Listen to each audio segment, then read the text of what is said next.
Take a seat at John Leguizamo's Latin History for Morons, and you'll learn about the obscure yet pivotal details of what it means to be Latino in America. In his one-man show, he decodes the turbulent past and messages of triumph of Latin ancestry that often get lost in the history books of main academia, which erroneously teach an Anglo-infused faux reality.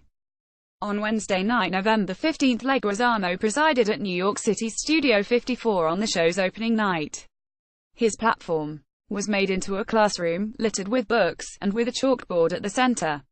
The backdrop served as the perfect setting for the Colombian actor's meticulous lesson plan on decolonization. In it, he takes the audience on a trip as he tries to find a Latino hero for his son's referred to as buddy history project.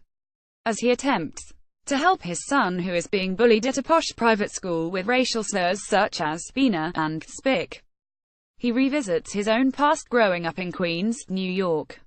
At the beginning of his monologue, he recounts being in middle school at IS 145 in Jackson Heights, where he remembers his racist, cringeworthy history teacher denying him the right to know his people's truth. With an immeasurable amount of comedy, wit and stage presence, he perfectly presents these twisted anecdotes, and morphs them into invaluable lessons. His prowess lies in authentic storytelling.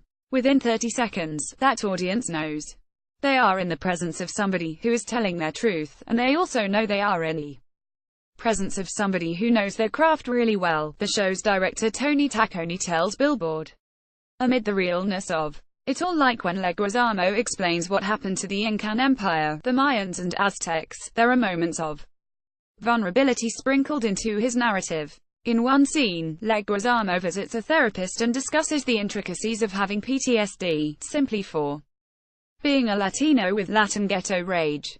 He blames his diagnosis on society, for making him feel inferior to the majority, simply because of his ethnic makeup. His rage is presented seamlessly on stage, and he commands viewers to pay attention. He is hilariously blunt. "I'm looking for Latin heroes and Latin contributions, and I'm looking from cover to cover and there's nothing about us, nada dick," he says while flipping through the pages of his son's textbook. Not one chapter, not a mention, not a single goddamned name like we were absent all these centuries. A post shared by John Leguizamo at John Leguizamo on November 15, 2017 at 1007 in PST. Latin History for Morons couldn't have come at a more perfect time. It feels like the perfect complement to Lin-Manuel Miranda's Hamilton, and it provides a security blanket for people of color in knowing their place and value in a world that's constantly telling them they don't matter. He cleverly interpolates relevant pop culture references, like the infamous stories of Harvey Weinstein and Kevin Spacey. Even the Kardashians come up in dialogue.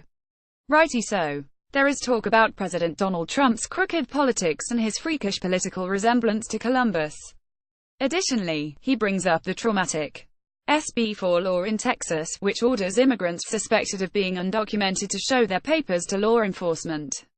Throughout the show, there is improvised interaction with the audience. He quizzes a man sitting in the front row about his teachings, and uses the props around him to support his cause. When he flips through Howard Zinn's acclaimed A People's History of the United States, the crowd erupts in praise.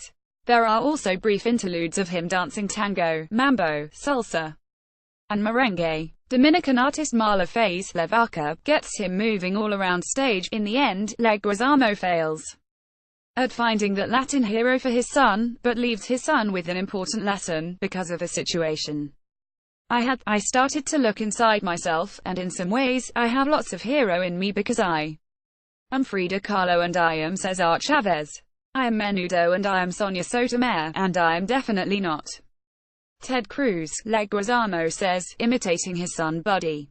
But the biggest thing that I learned this past year while I was failing out of school was one thing my fellow classmates said to me: "You're the king of nothing." But if the Mayans invented the concept of zero, then nothing is not nothing.